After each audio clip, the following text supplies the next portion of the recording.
people of medieval Europe had differing rights and responsibilities depending on whether they were nobles, knights, or serfs. Although all three social groups had many responsibilities depending on their positions in society, rights differed greatly among the three. Even though nobles and knights shared a great extent of rights, such as land ownership and the ability to rule over others, serfs in theory had very little rights at all. They would work for one master their entire lives and spend most of their days providing the manual labor for their lord's lands. Feudalism was a dominant social system in medieval Europe. It evolved from agricultural slavery in the Roman Empire and started spreading by the 10th century. This system included peasants such as villeins or serfs who worked on a lord's land in exchange for military protection. Peasant farmers who did the manual labor for their master's land was a definition of serf in medieval Europe. These serfs provided their lord's labor in exchange for using their land to make their own food. Serfs would work for a single master their entire lives and would then pass on the status of serf to their children. Although these lower serfs had a lot of responsibility and very few rights, the majority of the serfs in medieval Europe were villeins with more rights. Like the lower serfs, the villeins still had to owe labor to their lords. However, they were allowed to rent small houses and spend any remaining time to work their own lands.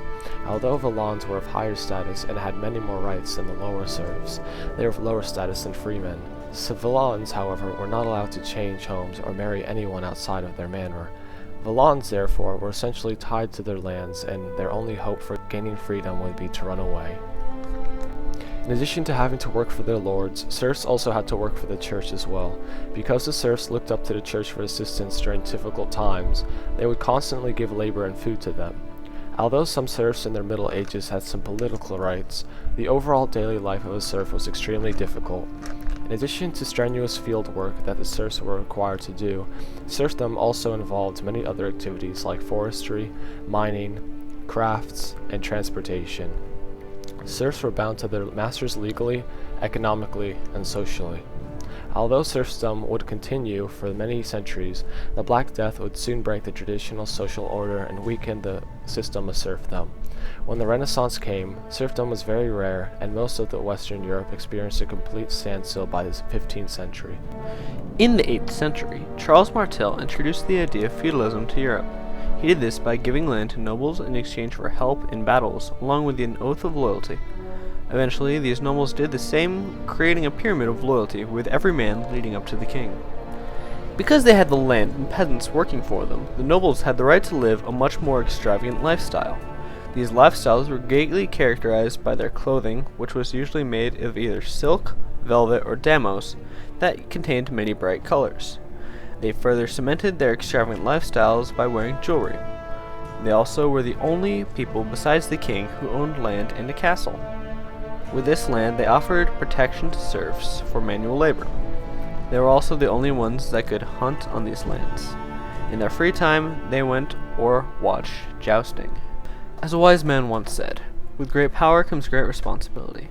This is true even for the noblemen. Many of their responsibilities included raising money for the king's military expeditions. They were also expected to be experts in military warfare, and, when the king called for help, they were to provide the king with a set number of knights to fight for him. In the medieval ages, a knight was granted his title by a monarch, usually due to military status. Because of this, gaining knighthood in the Middle Ages was a very long and hard task. In addition to having to serve in the military, knighthood could only be given to a son of a noble, and a knight was also required to possess great combat skills and adhere to the code of chivalry. The code of chivalry dates back to the Dark Ages, and it stated that for a man to be a knight, they must not only be brave and fearless in battle, but also express knightly qualities such as devoutness, loyalty, courtesy, and generosity. Because of the defined hierarchical structure during this time period, knights had a much higher status than the poor serfs, but they were only slightly lower in status than the wealthy noblemen. In addition, knights also had the responsibility of acting by proper morals and conduct. This included bravery, courtesy, honor, and gallantry toward women. Part of why knights followed these morals so closely is because they believed it was their responsibility on earth to fear God and maintain His church. Tying in with a knight's military expertise, they were most noted for fighting on horseback with lances to break up the lines of enemy medieval armies.